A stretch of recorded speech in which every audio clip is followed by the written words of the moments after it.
एक समय की बात है। सिंध प्रदेश में एक बुद्धिमान और न्याय प्रिय राजा राज्य करता था। उम्र के साथ वह बूढ़ा हो चला था। उसे आभास हो गया था कि उसका अंत समीप है। एक दिन उसने अपने विश्वसनीय दीवान को दरबार में बुलवाया। राजा ने अपने खजाने से 8 चाबियां निकालकर दीवान के हाथ में सौंप दी और गंभीर स्वर में कहा, मेरे कूच का समय निकट है। जब तक राजकुमार छोटा है और शासन करने योग्य नहीं बनता, तब तक आप ही राज्य की रक्षा करना। जब राजकुमार युवा होकर राजकाज संभालने लायक हो जाए, तब आप उसे 7 चाबियां दे देना, परंतु 8वीं चाबी केवल 5 वर्ष उसके शासन करने के बाद ही उसे सौंपना। ऐसा करने से वह परिपक्व होकर सच्चा शासक बनेगा। दीवान ने नतमस्तक होकर राजा को वचन दिया कि वह उसकी आज्ञा का पालन करेगा। यह सुनकर राजा ने निश्चिंत होकर अपनी आंखें मूंद लीं और शांति से इस संसार से विदा हो गया। राजकाज की बागडोर अब दीवान के हाथों में थी। उसने राजकुमार की शिक्षा दीक्षा, शास्त्र शस्त्र और नीति की पढ़ाई की समुचित व्यवस्था की। राजकुमार को वह अपने पुत्र की तरह पालता और सिखाता रहा। सालों बीत गए। राजकुमार जवान हुआ और शासन करने योग्य बन गया। तब एक शुभ अवसर पर दीवान ने उसे राज्य की बागडोर सौंपी, साथ ही 7 चाबियां उसके हवाले कर दी।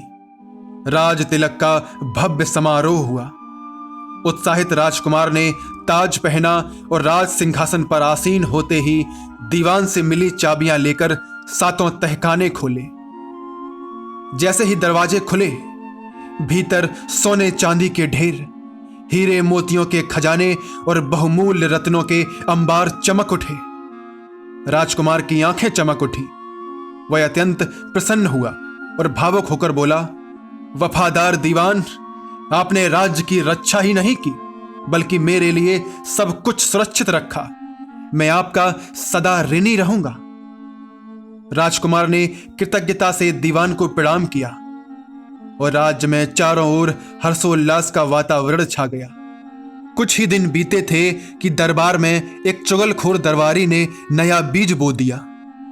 उसने युवा राजा के कान भरते हुए कहा, महाराज, आपको यह तो पता है कि राजमहल में 8 तहखाने हैं, मगर दीवान साहब ने आपको सिर्फ 7 चाबियां ही सौंपी हैं। सोचिए, 8वें तहखाने में कितना अपार धन छिपा होगा, और शायद वही वह अपने पास रखना चाहता है। राजा के हृदय में संदेह का बीज लग चुका था। उसकी आंखों में आग भर आई। क्या मेरे साथ विश्वासघात? इतने वर्षों तक जिसने मेरा राज्य संभाला, वही मेरी पीठ में छुरा घोंप रहा है। राजा ने क्रोध में सिंहासन पर से ही गरज कर कहा, दीवान, फौरन 8वीं चाबी मुझे सौंप दो, नहीं तो अभी तुम्हारा सिर धड़ से अलग करवा दूंगा। वफादार दीवान कांप उठा। उसने राजा के चरण पकड़ लिए और गिड़गिड़ाकर बोला, महाराज, आपके पिता ने मुझसे वचन लिया था कि 8वीं चाबी आपको राज तिलक के 5 वर्ष बाद दी जाएगी। अभी समय नहीं आया है। मुझ पर विश्वास कीजिए, मैं छल नहीं कर रहा। परंतु युवा राजा की आंखों पर लालच और क्रोध की पट्टी बंध चुकी थी। मुझे चाबी अभी चाहिए, इसी क्षण, उसने गरजते हुए कहा। अनिच्छा से दीवान ने चाबी उसके हाथ में रख दी। राजा उत्साह और लोभ से कांपता हुआ तुरंत 8वें तहखाने की ओर दौड़ा। जैसे ही उसने भारी ताले में चाबी घुमाई और दरवाजा झटके से खोला, तहखाना पूरी तरह खाली था। न सोना, न चांदी, न हीरे मोती, बस अंधेरा और वीरानी। राजा की आंखें अविश्वास से फैल गईं। उसका गला सूख गया। ये कैसे हो सकता है? राजा को यकीन नहीं हो रहा था। तहखाने में न कोई खजाना था, न कोई निशानी। दीवारें भी बिल्कुल सपाट और खाली। उसने चारों ओर दृष्टि दौड़ाई। तभी एक दीवार पर उसकी नजर अटक गई। वहां एक अद्भुत चित्र बना था, एक अनुपम रूपवती कन्या का। उसकी बड़ी बड़ी आंखें, कोमल मुखमंडल और हल्की मुस्कान मानो जीवित हो उठी हो। राजा की दृष्टि चित्र पर ज्यों-ज्यों टिकती गई, उसका मोह और गहराता गया। चित्र की लड़की उसे अपनी ओर खींच रही थी। क्षण भर में वह उसके सौंदर्य का बंदी बन गया। राजा का हृदय पागल हो उठा। वह चित्र में बसी उस अजनबी कन्या को अपने प्राणों से भी बढ़कर चाहने लगा। विलक्षण सम्मोहन से उसकी देह शिथिल हो गई और वह मूर्छित होकर जमीन पर गिर पड़ा। पीछे से आया वफादार दीवान घबरा गया। उसने राजा को अपनी बाहों में थामा और गुलाब जल छिड़ककर उसे होश में लाया। ज्यों ही राजा ने आंखें खोली, उसकी दृष्टि पुनः उसी चित्र पर अटक गई। वह पागलपन भरी आवाज में बोला, दीवान, मुझे इस कन्या से मिलना है, चाहे स्वर्ग से लानी पड़े या धरती फाड़ कर निकालनी पड़े। उसे मेरे सामने ले आओ। यदि तुमने ऐसा ना किया तो मैं राजपाट छोड़ दूंगा, अन्न जल का त्याग कर दूंगा, मगर इस चित्र की कन्या के बिना अब जीना असंभव है। दीवान को यह अत्यंत विचित्र लगा कि राजा उस कन्या पर मुग्ध हो गया जिसे उसने केवल दीवार पर बने चित्र में देखा था। परंतु वफादार दीवान जानता था कि राजा का हठ तोड़ना असंभव है। इसलिए उसने राजा को आश्वस्त किया और वचन दिया, महाराज निश्चिंत रहिए, मैं इस कन्या की खोज में निकलता हूं। चाहे जहां छिपी हो, मैं उसका पता अवश्य लगाऊंगा। उसी सप्ताह उसने जहाज में तरह तरह के दुर्लभ और विक्रय योग्य सामान भरे और अपने विश्वस्त नौकरों के साथ यात्रा पर निकल पड़ा। जहाज हर बंदरगाह पर रुकता। वहां दीवान दरबारियों और प्रतिष्ठित लोगों को चित्र दिखाता और पूछता कि आप इस रूपवती कन्या को जानते हैं, कहीं से देखा है? परंतु वर्ष भर की भटकन के बावजूद किसी ने उस अनुपम सुंदरी के बारे में कुछ नहीं सुना। आखिरकार बहुत दूर के एक राज्य के तट पर उनका जहाज लंगर डालता है। जब दीवान ने वहां चित्र लोगों को दिखाया तो आसपास भीड़ उमड़ पड़ी और लोग चिल्ला उठे, अरे यह तो हमारी राजकुमारी है, हमारी आंखों का तारा। दीवान का हृदय उछल पड़ा। उसे तुरंत वहां के राजा के महल ले जाया गया। दरबार में प्रवेश करते ही दीवान की दृष्टि राजकुमारी पर पड़ी। वह सचमुच वही अद्वितीय सुंदरी थी, चित्र से भी कहीं अधिक मोहक और जीवंत। दीवान ने शिष्टाचार पूर्वक उस राज्य के राजा को अनूठे उपहार भेंट किए और स्वयं को सौदागर बताकर कहा कि वह अपना माल बेचने के लिए उनके राज्य में ठहरना चाहता है। राजा ने उसे अनुमति दे दी। कुछ दिनों तक वह वहीं ठहरा रहा। उसने धीरे धीरे राजकुमारी के स्वभाव, उसके गुण और वंश के बारे में जानकारी इकट्ठी की। वह पूरी तरह आश्वस्त हो गया कि यही वह कन्या है जिसकी छवि 8वें तहखाने की दीवार पर अंकित थी। कार्य पूर्ण हुआ तो वह राजकुमारी को देख पाने का सौभाग्य लेकर संतुष्ट मन से लौट पड़ा। महीनों की कठिन यात्रा के बाद उसका जहाज राजधानी के तट पर लंगर डालता है। महल पहुंचकर उसने राजा को प्रणाम किया और कहा, महाराज, आपके भाग्य का द्वार अब खुल चुका है। मैंने उस अद्वितीय सुंदरी को खोज लिया है। वह चित्र से भी कहीं अधिक मनोहर है। यह सुनते ही युवा राजा की आंखें चमक उठी। उसकी बेचैनी और अधीरता अब असहनीय हो चुकी थी। दीवान, मुझे एक पल भी विलंब मत कराओ। मैं उस राजकुमारी को देखना चाहता हूं, अभी इसी क्षण। दीवान ने योजना के अनुसार जहाज को फिर से भांति भांति की अद्भुत वस्तुओं और अनोखे खिलौनों से भर दिया। राजा को साथ लेकर वह समुद्री यात्रा पर निकला। महीनों की कठिनाई और तूफानों को झेलने के बाद जहाज आखिरकार उस राज्य के बंदरगाह पर पहुंचा जहां अपूर्व रूपवती राजकुमारी रहती थी। पहले की भांति दीवान राजमहल पहुंचा और वहां के राजा से व्यापार की अनुमति मांगी। अनुमति मिलते ही उसने वह चाल चली जो उसके मन में पहले से रची थी। उसे मालूम था कि राजकुमारी को खिलौनों से असाधारण प्रेम है। इस बार वह अपने देश से चलते बोलते आश्चर्यजनक खिलौने लाया था। शेर और बाघ जो दहाड़ते थे, पंछी जो हवा में फड़फड़ाकर उड़ते थे और गुड़ियां जो बोल उठती थीं।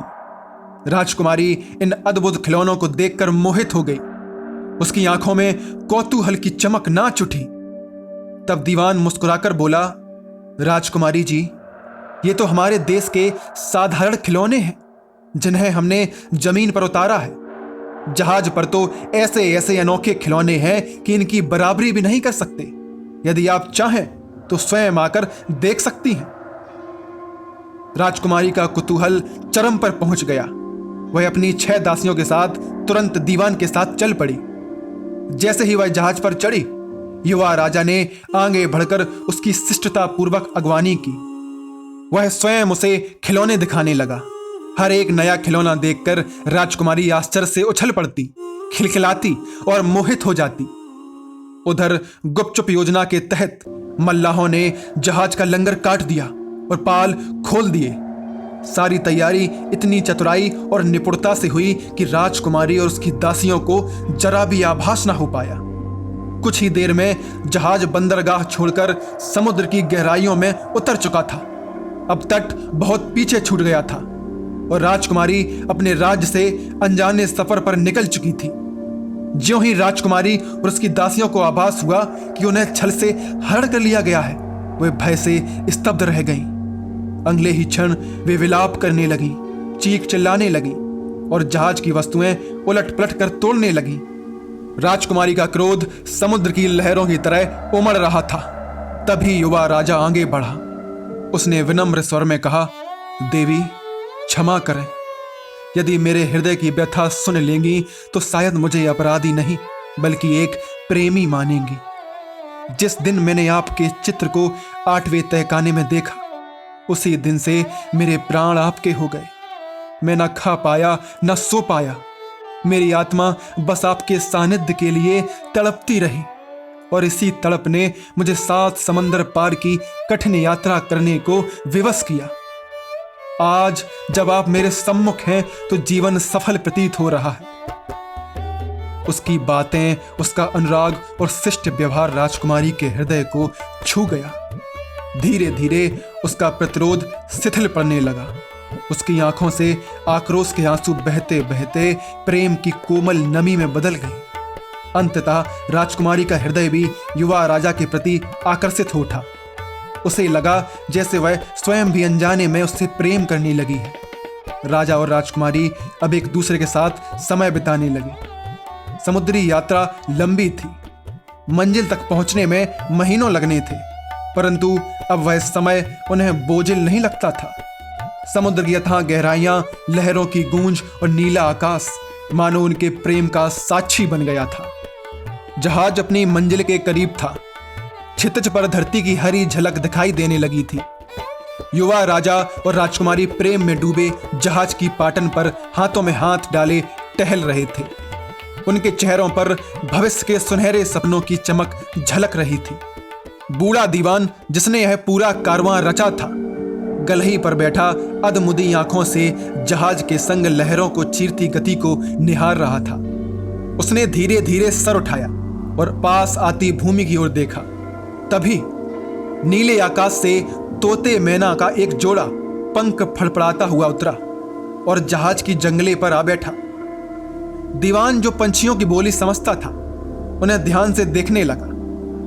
कुछ क्षण चुप रहने के बाद मैना ने तोते से कहा, मुझे यहां इस जहाज पर अच्छा नहीं लग रहा।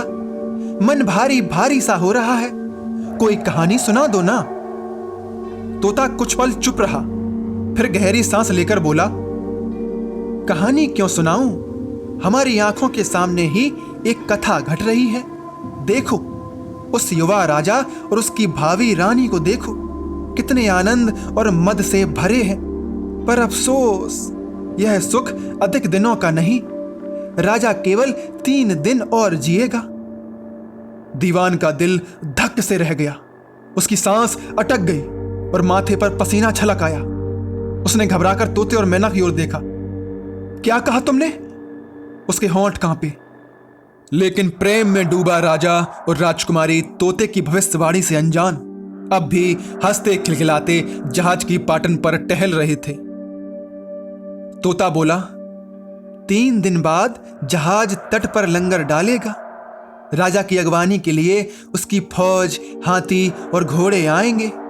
राजा की सवारी के लिए शाही घोड़ा भी तैयार होगा।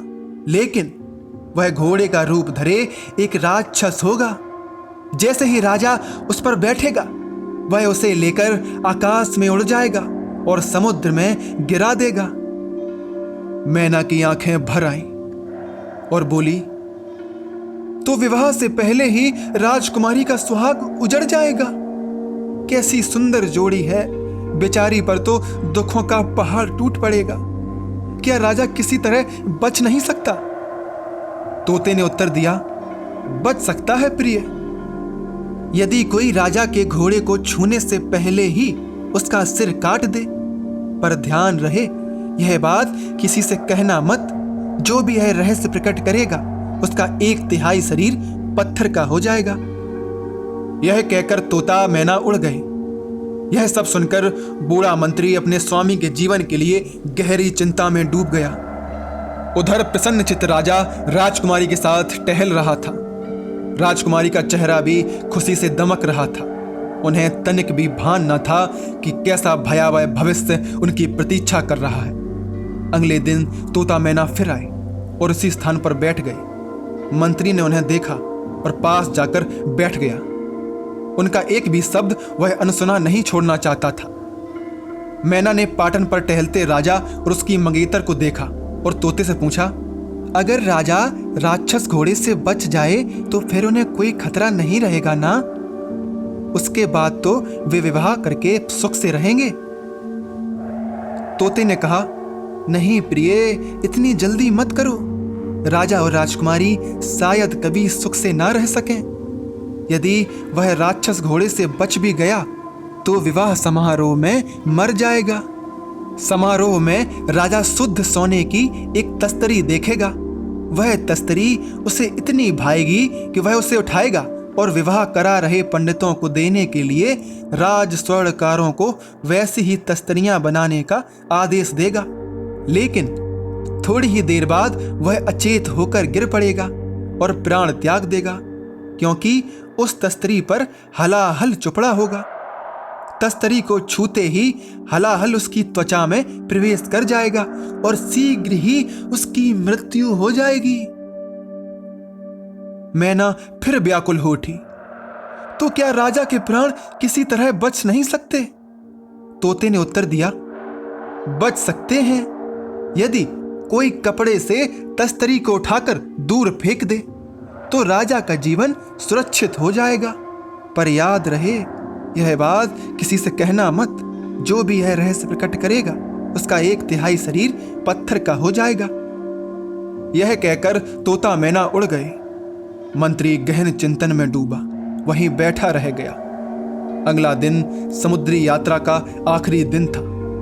अपने मन में भारी रहस्य दबाए मंत्री गलही में आ बैठा। उसे लगता था कि तोता मैना आज फिर आएंगे, और वे आए भी। मैना ने तोते से पूछा, अगर राजा जहर लगी तस्तरी से भी बच गया तब तो वह राजकुमारी के साथ सुख से रह सकेगा ना? तोते ने उत्तर दिया, नहीं प्रिय, राजा ज्यादा दिन नहीं जी पाएगा। राजकुमारी के भाग में दुख ही दुख लिखा है। विवाह के बाद जब दूल्हा दुल्हन अपने महल के कक्ष में सोने जाएंगे और गहरी नींद में होंगे, तभी छत से लटकते एक सांप के मुंह से जहर की एक बूंद नीचे गिरेगी। वह बूंद राजकुमारी के गाल पर गिरेगी। जब राजा की नींद खुलेगी और वह स्नेहवश राजकुमारी के गाल को चूमेगा, तभी उसका प्राणांत हो जाएगा। मैना का मन दया से भर गया। उसने पूछा, क्या इस दुर्भाग्य को रोकने का कोई उपाय नहीं है? तोते ने कहा, एक उपाय है प्रिय। यदि कोई व्यक्ति उस कक्ष में छिपा हो और जैसे ही जहर की बूंद राजकुमारी के गाल पर गिरे तुरंत उसे चाट ले तो राजा बच सकता है और जहर चाटने वाला भी नहीं मरेगा, यदि वह तुरंत एक पाव दूध पी ले। परंतु सोचो, उस कक्ष में छिपने का साहस कौन करेगा? ऐसा लगता है कि राजा की मृत्यु टल नहीं सकती। और याद रखना, यदि तुमने यह रहस्य किसी को बताया तो तुम्हारा 1/3 शरीर पत्थर का हो जाएगा। इतना कहकर तोता मैना उड़ गए। मंत्री ने मन ही मन प्रण किया कि अपने स्वामी का बाल भी बांका नहीं होने देगा, चाहे इसके लिए उसे अपने प्राण ही क्यों ना देने पड़े। चिंतित मंत्री ने ठान लिया कि वह एक क्षण के लिए भी राजा को दृष्टि से ओझल नहीं होने देगा। जहाज तट पर पहुंचा। राजा नीचे उतरा और राक्षस घोड़े की ओर बढ़ा, परंतु जैसे ही वह उस पर बैठने वाला था, मंत्री ने म्यान से तलवार निकाली और एक ही वार में घोड़े का सिर धड़ से अलग कर दिया। राजा की भवें तन गईं। उसने मंत्री से इसका कारण पूछा, पर मंत्री मौन रहा। इससे राजा का क्रोध और भड़क उठा। मंत्री जानता था कि यदि उसने कुछ भी कहा तो उसका 1/3 शरीर पत्थर का हो जाएगा। मंत्री का यह रहस्यमय व्यवहार राजा को अजीब तो लगा, परंतु उसकी आजीवन निष्ठा और कुल सेवा को देखते हुए उसने उसे क्षमा कर दिया। इसके बाद विवाह की भव्य तैयारियां शुरू हुई। दूर दराज देशों से अतिथि आए। विवाह समारोह में जब राजा की नजर सोने की एक अनुपम तस्तरी पर पड़ी तो वह उसे उठाने ही वाला था कि मंत्री अचानक लपका और तस्तरी को उठाकर नाले की ओर दौड़ गया, फिर उसे बहते पानी में फेंक दिया।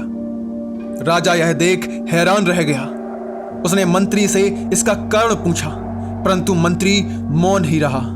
राजा क्रोध से आग बबूला तो हुआ, पर इतने बड़े समारोह और अतिथियों की मौजूदगी में कुछ कहना या करना उचित नहीं समझा। विवाह संपन्न हुआ। दूल्हा दुल्हन शयन कक्ष में जाकर सो गए। उन्हें पता भी न था कि पर्दे के पीछे मंत्री छिपा बैठा है। वह पूरी तरह चौकन्ना था। आधी रात को छत से एक सांप उतरा और सोई हुई दुल्हन के गाल पर जहर की एक बूंद टपकाई। मंत्री तत्काल पलंग की ओर झपटा, दुल्हन के गाल से जहर चाटा और साथ लाया हुआ दूध पी लिया। दुल्हन की नींद टूट गई। उसने आंखें खोली और देखा कि मंत्री उसके पास है। उसे लगा कि मंत्री ने उसके गाल को चूमा है। वह भयभीत होकर चिल्लाई और राजा को जगा दिया। राजा ने जैसे ही अपने शयन कक्ष में मंत्री को देखा, उसका क्रोध 7वें आसमान पर पहुंच गया। उसने पहरेदारों को बुलाकर आदेश दिया, इसे तुरंत कारागार में डाल दो और कल सूर्योदय होते ही नगरवासियों के सामने इसे फांसी पर चढ़ा देना। पहरेदारों ने मंत्री को कारागार में डाल दिया। सुबह अंतिम इच्छा पूछे जाने पर मंत्री ने कहा कि मरने से पहले वह महाराज से मिलना चाहता है। राजा उससे मिलने से इनकार ना कर सका। जंजीरों से जकड़े मंत्री को राजा के सामने लाया गया। वहां उसने राजा को सारी बात बताई। जैसे ही उसने बताया कि कैसे तोते ने राक्षस घोड़े की बात किसी को बताने से मना किया था, उसके हाथ और पांव संगमरमर के हो गए। फिर हलाहल से पुती तस्तरी की बात बताने से वह छाती तक संगमरमर का हो गया। अंत में छत पे छुपे सांप के जहर टपकाने की बात कहने पर उसके कंधे और सर भी संगमरमर के हो गए। राजा सन्न रह गया। कुछ पल उपरांत धक्के से उबरकर वह फूट फूट कर रोने लगा। स्वामी भक्त मंत्री की मौत पर उसका हृदय फट रहा था। मंत्री की पथराई हुई देह को उसने अलग कक्ष में रखवाया। उसने मालाएं पहनाई और उसकी पूजा करने लगा। कुछ बरस पश्चात रानी ने एक पुत्र को जन्म दिया। राजा हर दिन राजकुमार को उस कक्ष में ले जाता जहां मंत्री की पाषाण देह रखी हुई थी और उसे मंत्री की स्वामी भक्ति और उसके उपकार के बारे में बताता। एक दिन जब राजकुमार 3 साल का हुआ तो वही तोता मैना जिन्होंने जहाज पर राजा के बारे में भविष्यवाणी की थी उस कक्ष में आए और बातचीत करने लगे।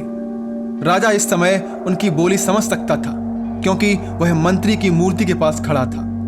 तोते ने मैना से कहा, देखो राजा कितना दुखी है। मंत्री के साथ जो हुआ उसे वह भुला नहीं पा रहा। अगर राजा चाहे तो मंत्री फिर जिंदा हो सकता है। मैना ने पूछा, कैसे कैसे? तोते ने उत्तर दिया, राजा को अपने बेटे की बलि देनी होगी और उसके खून के छींटे मंत्री की मूर्ति पर डालने होंगे। इससे मंत्री फिर हाड़ मास का हो जाएगा। राजा सोच में पड़ गया। वह क्या करे, क्या करना उचित होगा। अंततः वह इस निष्कर्ष पर पहुंचा कि उसका रोम रोम मंत्री का ऋणी है। मंत्री ने पहले 3 बार उसके प्राण बचाए थे और संकट की हर घड़ी में उसकी रक्षा की थी।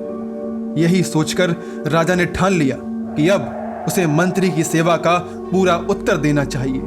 इसके पश्चात उसने मयान से तलवार निकाली और राजकुमार का सिर काट दिया। फिर उसका खून मूर्ति पर छिड़क दिया। इस भयानक दृश्य को देखकर हर कोई दंग रह गया। मंत्री तुरंत जीवित हो उठा। मंत्री तो जीवित हो गया, लेकिन जैसे ही उसने देखा राजकुमार का शरीर जमीन पर पड़ा था और उसका सिर धड़ से अलग हो चुका था। यह दृश्य देखकर मंत्री की आंखों में आंसू आ गए। उसने दुखी होकर राजा से कहा, महाराज, यह आपने क्या कर दिया? ऐसे जीवन दान से तो मृत्यु ही अच्छी थी। उधर जब रानी को अपने पुत्र के मरने की खबर मिली तो वह सबको धकेलती हुई रोती चिल्लाती उसके पास पहुंची। उसने बेटे के निर्जीव शरीर को सीने से लगाया और विलाप करने लगी। हे मेरे लाल, मेरे प्राण, तुझे खोकर अब मैं कैसे जीऊंगी? राजा भी यह देखकर जोर जोर से रोने लगा। पूरा राजमहल शोक और रुदन से भर गया। तभी अचानक राजमहल के भीतर तोता और मैना उड़ते हुए आ पहुंचे। रानी ने आंसुओं से भरी आंखों से तोते से कहा, हे दिव्य पक्षी, क्या सचमुच मेरे बेटे को जीवित करने का कोई उपाय नहीं है? तोता गंभीर स्वर में बोला, एक उपाय है, पर वह अत्यंत कठिन है। यहां से हजारों किलोमीटर दूर समुद्र के पार एक रहस्यमयी पहाड़ है। उस पहाड़ की चोटी पर एक जादुई धागा छिपा है। यदि उसी धागे से राजकुमार का सिर उसके शरीर से सिला जाए तो वह पुनः जीवित हो जाएगा, परंतु उस धागे की रक्षा एक 3 आंखों वाला भयानक राक्षस करता है। अब तक जितने भी पुरुष उस धागे को लेने गए, कोई वापस नहीं लौटा, लेकिन वहां कभी कोई स्त्री नहीं गई। संभव है कि वह राक्षस किसी स्त्री को देखकर नरमी दिखाए। इसलिए रानी, यह काम तुम्हें अकेले करना होगा। रानी का दिल कांप उठा, मगर बेटे के लिए वह तैयार हो गई। राजा ने रोकर कहा, नहीं, यह कार्य मैं करूंगा। पर तोता बोला, नहीं महाराज, यह काम केवल रानी ही कर सकती है। आखिरकार रानी, तोता और मैना यात्रा पर निकल पड़े। उन्होंने जंगल पार किए, नदियां तैरी और कई महीनों की कठिन यात्रा के बाद उस रहस्यमयी पहाड़ पर पहुंचे। रानी, तोता और मैना कई दिनों तक यात्रा करते हुए अंततः उस ऊंचे बादलों से ढके पहाड़ की तलहटी पर पहुंचे। पहाड़ के चारों ओर काले बादल गरज रहे थे, मानो प्रकृति भी रानी की परीक्षा लेने को तैयार हो। रानी जैसे ही पहाड़ की चढ़ाई करने लगी, उसके हर कदम के साथ जमीन कांपने लगी। अचानक एक गहरी गर्जना सुनाई दी। एक विशाल छाया उसके सामने प्रकट हुई। वह 3 आंखों वाला राक्षस था। उसकी ऊंचाई किसी वृक्ष से कम ना थी। शरीर लोहे जैसा कठोर और तीसरी आंख उसके मस्तक के बीचों बीच चमक रही थी। राक्षस बोला, कौन है जो मेरे पहाड़ की शांति भंग करने आया है? रानी ने साहस जुटाकर आगे बढ़ते हुए कहा, मैं एक मां हूं, अपने पुत्र को जीवित करने आई हूं। मुझे जादुई धागा चाहिए। राक्षस उसकी बात सुनकर ठहाका मारकर हंस पड़ा। स्त्री, अब तक जितने भी लोग इस धागे के लोभ में आए, सब पुरुष थे। उन्होंने तलवारें उठाई, शक्ति दिखाई, पर सभी मेरे पैरों तले रौंद दिए गए। तुम जैसी नाजुक स्त्री यहां तक आ भी गई, यह देखकर मैं दंग हूं।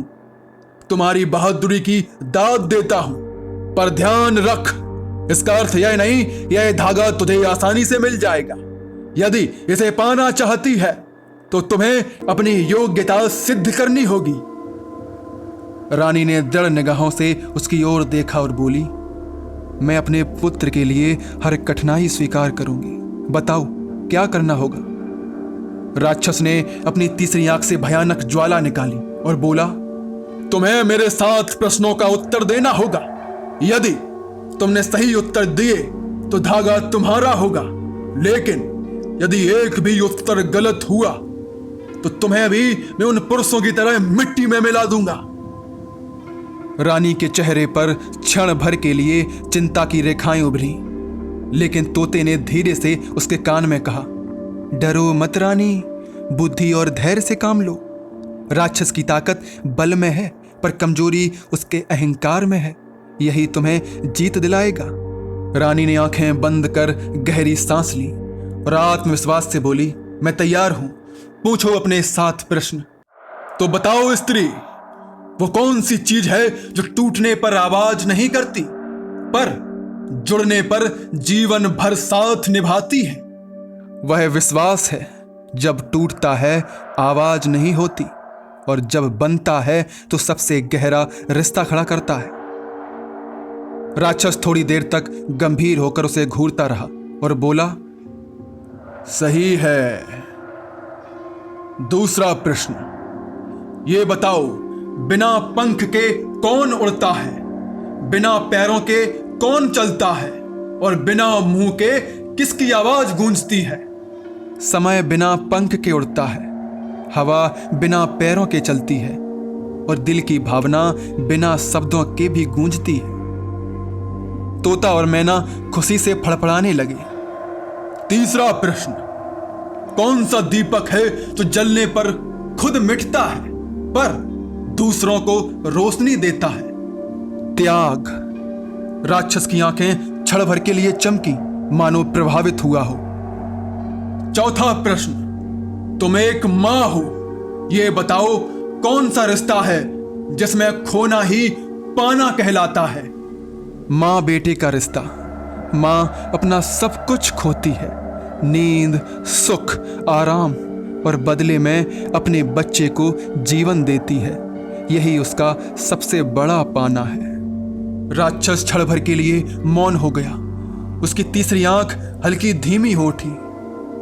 पांचवा प्रश्न, किसके बिना धरती सूनी, आकाश अधूरा और जीवन बेमतलब है?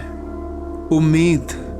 बिना उम्मीद के धरती सूनी, आकाश अधूरा और जीवन बेमायने है। राक्षस हल्का सा मुस्कुराया, मानो पहली बार उसे उत्तर पसंद आया। छठा प्रश्न, कौन सी चीज है जो दिखाई नहीं देती पर उसका बोझ सबसे भारी होता है? पछतावा। पछतावे का बोझ सबसे भारी होता है। तोता खुशी से चहक उठा, वाह रानी वाह। सातवां और अंतिम प्रश्न, अब आखिरी प्रश्न है रानी, अगर गलत हुआ तो तुम्हारी मौत तय है। बताओ, कौन सी ताकत है जो देवताओं से भी बड़ी है, मृत्यु से भी गहरी है, और बिना जिसके कोई जीवन अधूरा है? रानी ने बिना डरे गहरी सांस ली और दृढ़ स्वर में बोली, वह प्रेम है। देवता भी भक्ति से बंधते हैं, मृत्यु भी प्रेम में हार मान लेती है, और बिना प्रेम के कोई भी जीवन अधूरा होता है। राक्षस एक पल को स्तब्ध रह गया। उसकी तीसरी आंख से निकलती ज्वाला धीमी होकर बुझ गई। राक्षस गहरी सांस लेकर बोला, स्त्री, तूने हर प्रश्न का उत्तर सही दिया। तूने साबित कर दिया कि तेरी शक्ति तलवार में नहीं, बुद्धि और प्रेम में है। तू धागा पाने के योग्य है। आकाश गूंज उठा और उसके सामने सुनहरी डिब्बा प्रकट हुआ। रानी ने वह जादुई धागा उठाया और आभार से कहा, यह जीत मेरी नहीं, मेरे पुत्र के जीवन की है। रानी ने जब 7 कठिन प्रश्नों के उत्तर देकर विजय पाई तो राक्षस की तीसरी आंख बुझ गई। आकाश में गर्जना हुई, पहाड़ हिल उठा और चमचमाता जादुई धागा स्वर्णिम डिब्बे में उसके सामने प्रकट हुआ। स्त्री, तूने बुद्धि और साहस से जीत हासिल की है।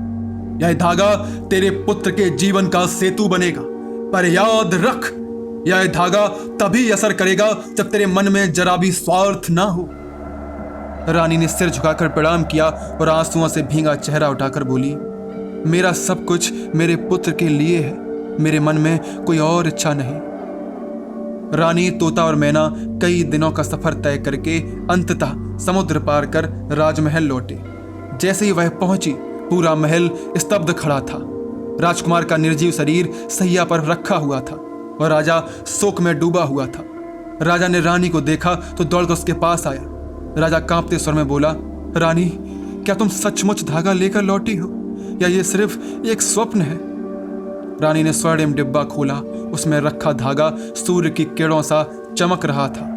तोता धीरे से बोला, रानी जल्दी करो, अपने पुत्र का सिर उसके शरीर से जोड़ो और इस धागे से सिल दो। लेकिन ध्यान रहे, हर टांका तुम्हारे मातृत्व और सच्चे प्रेम से लगाया जाए, वरना जादू काम ना करेगा। रानी ने कांपते हाथों से राजकुमार का सिर उसके शरीर पर रखा। राजा आंसू पोंछते हुए पास खड़ा रहा। धीरे धीरे रानी ने धागे से पहला टांका लगाया। हर टांके के साथ धागा और चमकने लगा। पूरा महल सुनहरी रोशनी से भर गया। अंतिम टांका लगते ही एक तेज प्रकाश पूरे कक्ष में फैल गया। हवा में दिव्य सुगंध भर गई। राजकुमार का शरीर कांपने लगा। उसकी बंद पलकों में हलचल हुई। राजकुमार धीमे स्वर में बोला, मां, मां। रानी चीखकर अपने पुत्र को गले से लगा लेती है। राजा भी दोनों को बाहों में भर लेता है। पूरा राजमहल खुशी से गूंज उठता है। मंत्री, सैनिक, सेवक सब जोर से पुकार उठते हैं, जय हो महारानी की। तोता और मैना ऊंचे स्तंभ पर बैठकर मुस्कुराते हैं। तोता रानी से कहता है, रानी, तुम्हारे साहस और सच्चे प्रेम ने असंभव को संभव कर दिया। तुम्हारा नाम इतिहास में अमर रहेगा। वह मां जिसने मृत्यु से लड़कर अपने पुत्र को वापस पाया। अगर आपको यह कहानी अच्छी लगी हो तो कृपया चैनल को सब्सक्राइब, लाइक और शेयर करना ना भूलें।